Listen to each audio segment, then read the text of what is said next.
मुल्क में गैस का बहरान है और सर्दियों में ये बहरान मजीद संगीन हो जाएगा क्योंकि मुल्क में ज़रूरत के मुताबिक गैस मौजूद नहीं है और दरामद की गई एलएनजी भी ज़रूरत पूरी नहीं कर सकेगी। तहरीक इंसाफ की हुकूमत पर इल्ज़ाम लग रहा है कि उसे इक़्तिदार में आए 2 साल हो गए मगर अभी तक उसने एक भी एलएनजी प्लांट नहीं लगाया। इस हवाले से ट्विटर पर नून लीग के रहनुमा मिफ्ता इस्माइल और अली जैदी में बहस हुई है।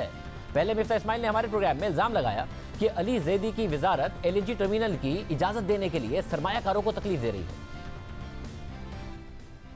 अगले साल के लिए इनको किसी टर्मिनल को अभी फौरन टर्मिनल की इजाजत दे देनी चाहिए। और अब तो 2 टर्मिनल हुकूमत में लगे थे, अब तो प्राइवेट सेक्टर में एक्सॉन लगाने के लिए तैयार था, लकी ग्रुप के साथ SFI ग्रुप लगाने के लिए तैयार था। बड़े लोग उस वक्त इंटरेस्ट ले रहे थे, लेकिन अब आप ये देखें ना कि पोर्ट कासिम वाले जो मैरीटाइम अथॉरिटी वाले हैं वो कैसी कैसी बातें करते हैं इन्वेस्टर्स से, कुछ लीगल और कुछ नॉट सो लीगल बातें करते हैं वो।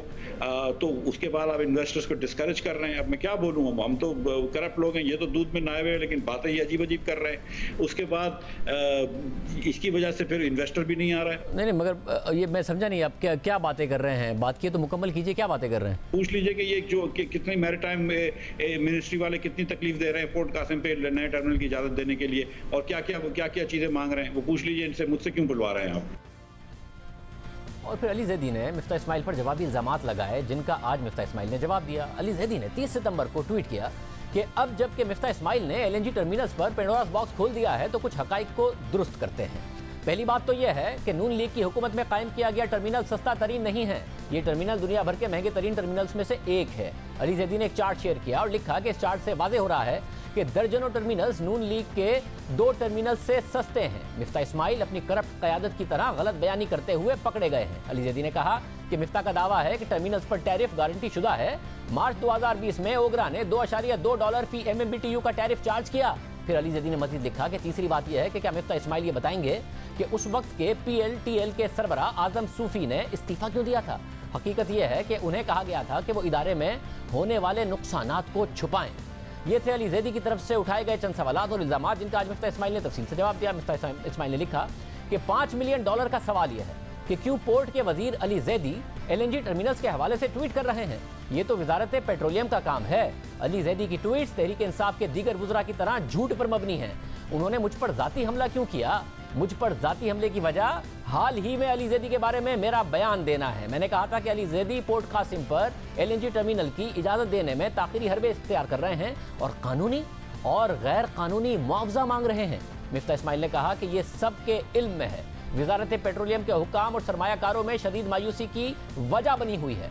PTI हुकूमत ने 2 साल में एक एलएनजी टर्मिनल नहीं लगाया, हालांकि मुल्क में गैस की किल्लत है जिसकी सूरत हाल मजीद खराब होने वाली है। मिफ्ता इस्माइल ने कहा कि अब अली जैदी के इल्ज़ामात पर बात करते हैं। उन्होंने कहा कि नून लीग के दौर में महंगे तरीन एलएनजी टर्मिनल्स लगे और अपने दावे के हक में 2 दस्तावेज़ात भी उन्होंने शेयर की।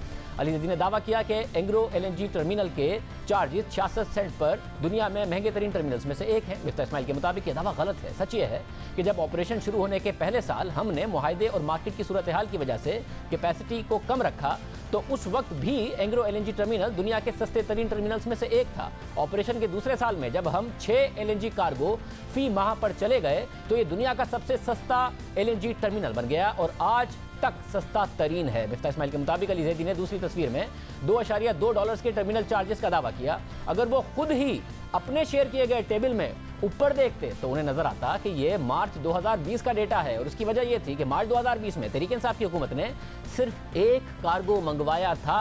क्या वो नहीं जानते कि कार्गो मंगवाने में PTI हुकूमत की नाकामी से गैस का बड़ा बहरान पैदा हुआ था?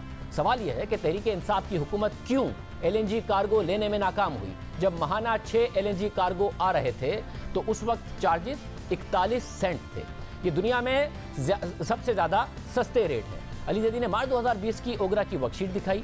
मैं ओगरा जून 2020 की वर्कशीट दिखा रहा हूं जहां दोनों टर्मिनल्स पर 6 LNG कार्गो आए और रेट 39 और 40 सेंट थे। ये अली जैदी को गलत साबित कर रहे हैं। मिफ्ता इस्माइल ने मजीद लिखा कि अली जैदी की नाअहली इस बात से भी पता चल जाती है कि उन्होंने पूछा कि हमने कम से कम कैपेसिटी चार्जेस पर आमादगी क्यों जाहिर की।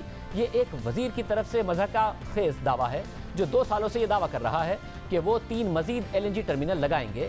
दुनिया के तमाम ऐसे मंसूबों में जिनमें तमाम IPPs भी शामिल हैं उनके मुआहदे भी कम से कम कैपेसिटी चार्जेस पर होते हैं।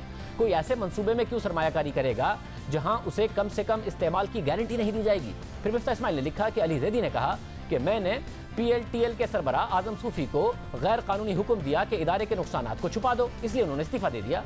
पहली बात तो यह है कि नून लीग के दौर में PLTL को कोई नुकसान नहीं हुआ। दूसरा, आजम सूफी मुझे रिपोर्ट ही नहीं करते थे। मिफ्ता इस्माइल ने लिखा कि मैंने जो इश्तिहार शेयर किया है उसे देखें। पोर्ट कासिम अथॉरिटी ने नून लीग के दौर में 2 LNG टर्मिनल्स की इजाज़त दी, मगर किसी कंसल्टेंट की खिदमत हासिल नहीं की। मगर उसी पोर्ट कासिम अथॉरिटी ने तहरीक इंसाफ की हुकूमत में एक कंसल्टेंट की खिदमत हासिल करने के लिए इश्तिहार दिया। फिर अंदाज़ा लगाएं क्या हुआ, आजम सूफी का इंतखाब कर लिया, मगर खुशकिस्मती से उनकी खिदमत नहीं ली गई, वरना उन्हें $20,000 माहाना तनख्वाह, गाड़ी, पेट्रोल, फ्लैट के साथ ही सालाना $80,000 बोनस दिया जाता, और अगर उन्हें मुलाजमत से निकाला जाता तो फिर उन्हें $2,40,000 जुर्माने के तौर पर दिए जाते। ये सब कुछ एक कंसल्टेंट को सिर्फ इसलिए दिया जाता कि वो पोर्ट कासिम अथॉरिटी में LNG टर्मिनल लगाने के लिए जगह ढूंढे। हमने मिफ्ता इस्माइल के जवाब पर जवाब देने के लिए अली जैदी को बुलाया, मगर उनकी तरफ से कोई जवाब नहीं आया।